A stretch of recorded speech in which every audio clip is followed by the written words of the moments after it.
of this leak coming just before the global conference in Copenhagen.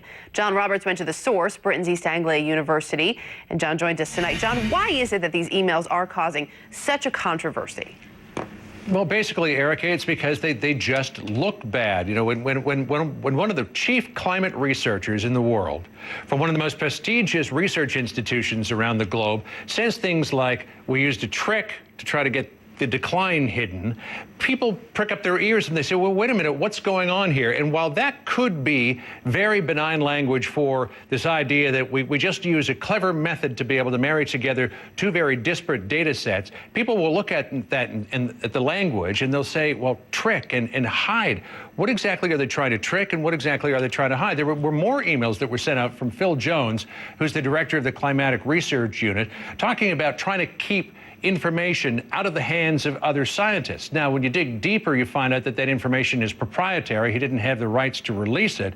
But it appears, by looking at the emails, as though he is trying to not comply with the Freedom of Information Act request, but actively try to forestall anybody from getting access to this data. So it really just on the surface looks really bad. Now, by the time that this independent review is carried out and is finished and looks at this whole thing, which will be sometime in the spring at the University of East Anglia, it may be that all of this was very benign. There was never any kind of an attempt to manipulate or suppress data, that the professor was just engaging in typical hyperbole that people in the intelligentsia are known to do from time to time. But just, you can't help but think, and people at the university I talked to know all about this all too well, it just on the surface looks really bad and couldn't come at a worse time with Copenhagen starting today.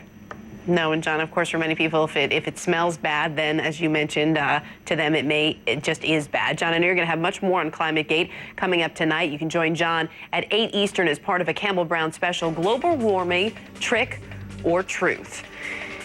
And as the climate change conference opened in Copenhagen, the Obama administration announced a major shift in policy here at home. The Environmental Protection Agency today declaring greenhouse gas emissions do pose a threat to public health. Now, that move is important because it allows the EPA to impose regulations without congressional approval. Ed Henry joining us live from the White House. Lawmakers don't like to have their powers taken away, though, Ed, do they?